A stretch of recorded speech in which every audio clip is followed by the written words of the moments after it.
Hey everybody, this is Tracy Bracken, family nurse practitioner, presenting the synthesis project for Epidemiology and Genetics Class Nursing 730, and the topic is going to be coronary artery disease and atherosclerosis.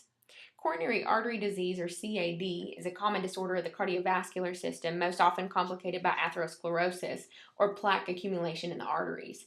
This plaque buildup could cause coronary artery events such as myocardial infarction related to ischemia and serious, even fatal arrhythmias. Similarly, atherosclerosis in the brain or carotid arteries could precipitate cerebrovascular events such as stroke or cognitive decline, or a form of vascular dementia. Worldwide, coronary artery disease is the most common cause of death, and about 50% of the risk for atherosclerosis has been attributed to genetics, per Beery and Workman in 2012. This synthesis review will describe the significance of atherosclerosis and coronary artery disease in the geriatric population specifically, some epidemiological factors, incidence of coronary artery disease and atherosclerosis, modifiable risk factors, and a review of the translational research. The significance of coronary artery disease and atherosclerosis in the geriatric population has been pointed out in several studies. Initially, vascular risk factors are associated with decreased mobility, which of course happens more in the geriatric population. Noted atherosclerosis can contribute to cerebrovascular disease, which can manifest as functional dependence and cognitive decline, per Welmer in 2013. Also, coronary events previously described could be a manifestation of atherosclerosis in the geriatric population. The advanced practice provider plays a very important role in discussing treatment benefits of atherosclerosis and coronary artery disease in the geriatric population related to the risk and benefits of pharmacologic treatment by utilization of statin therapy. The components of genetic epidemiology concerning coronary artery disease and atherosclerosis are still in the research process. As we mentioned previously, about 50% of the risk for atherosclerosis has been attributed to genetics. There are many genes believed to be responsible for atherosclerosis and a predisposition to coronary artery disease.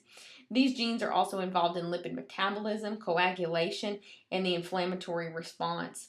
As you can see, the genes that I've listed below, those are responsible for the inflammatory process alone, let alone those that are involved in lipid metabolism and coagulation. Also, genetic factors include increased low-density lipoproteins, or LDL levels, when carrying the ApoE4 allele. There's also active further studies regarding the integration of specific genes that can further increase a person's propensity for the development of atherosclerosis and coronary artery disease. It's also been considered that the presence of the SAMHD1 gene increased the propensity for cerebrovascular disease and increased incidence of stroke. Coronary artery disease is prevalent in the United States. 2010 data from the American Heart Association reveals that more than 81 million people in the United States alone have cardiovascular disease. It's been previously mentioned that coronary artery disease and atherosclerosis are responsible for the highest morbidity and mortality in the world, per a journal article produced by Risk in 2015. The American Heart Association also reports that 1 out of every 3 people in the United States are affected by atherosclerosis and coronary artery disease, and many have coexisting disease processes such as hypertension or diabetes. Interestingly, age happens to be the most recognized non-modifiable risk factor for atherosclerosis and coronary artery disease, so the incidence increases in the geriatric population. However, young people are at increased risk for getting coronary artery disease and atherosclerosis related to increased evidence and prevalence and incidence of childhood obesity rates and increase in the diabetes population. As you can see here with this slide produced by the CDC, these are death rates from 2008 to 2010 in the United States alone. As you can see, the Southeast, maybe because of our biscuits and gravy and our sedentary lifestyles, it seems that our area in the Southeast has a greater propensity for morbidity, mortality related to coronary artery disease and atherosclerosis. Coronary artery disease and atherosclerosis are known to have genetic components as explained previously. However, there are lifestyle and environmental factors that affect care. The number 1 modifiable risk factor includes smoking history. persons with a history of cigarette smoking certainly increase the risk for coronary artery disease and atherosclerosis. Beery and Workman in 2012 report that persons who smoke 20 plus cigarettes per day increase the risk of myocardial infarction threefold by way of damaging arterial wall from an increased amount of carbon monoxide. Nicotine and tobacco also increase the levels of LDL while decreasing the levels of high-density lipoproteins. There's an increased risk excuse me, of vasoconstriction and formation of blood clot. Environmental factors play a role as well, including exposure to organic pollutants such as pesticides and polychlorinated biphenyls, which have been shown to increase the risk of development of atherosclerosis and myocardial infarction. Similarly, a diet high in fat can increase LDL in the bloodstream, increasing the risk of atherosclerosis. Conversely, exercise can increase HDLs while reducing the risk of atherosclerosis. This is a modifiable practice that's beneficial in vascular risk reduction. It should also be noted that low socioeconomic status can be attributed to high or chronic stress rates, a diet that's high in fat and cholesterol, carbohydrates, and they may even have poor access to health care or insurance. So we should take the low socioeconomic status into account as well. The availability of genetic testing concerning coronary artery disease and atherosclerosis is limited and currently not routinely utilized, especially in the geriatric population in the skilled and long-term care setting. However, the National Lipid Association Expert Panel guidelines from 2011 advocate for screening of children by age 2 if there's a strong family history of premature coronary artery disease.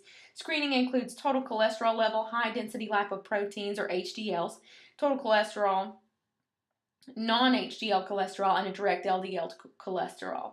Universal screening is recommended at age 9 through 11 to determine risk and further need for testing for familial hypercholesterolemia.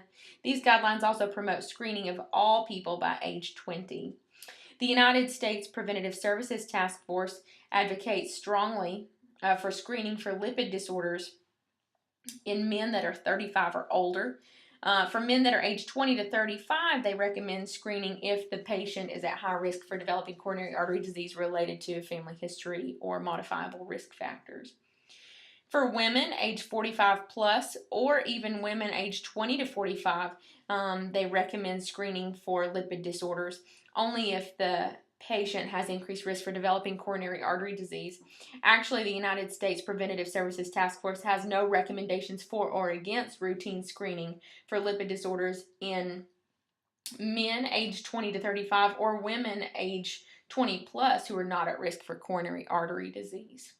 Should the patient in a long-term care facility have a disorder regarding familial hypercholesterolemia or difficult to manage hyperlipidemia, or have a vascular event such as myocardial infarction or stroke, and the family wishes for further genetic testing past a general lipid screen, the provider should likely refer them to a local lipid clinic for further evaluation and potential genetic screening regarding familial genetic disorders. In my current practice, this actually hasn't happened. This is likely the course of action we would take.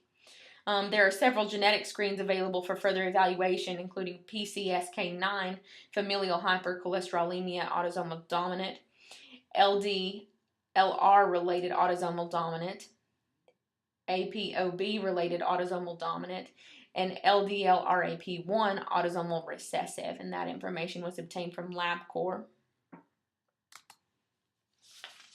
Regarding the translational research of atherosclerosis and coronary artery disease, a review of literature in the geriatric population reveals guidance for providers concerning treatment of patients for primary and secondary prevention with statin therapy.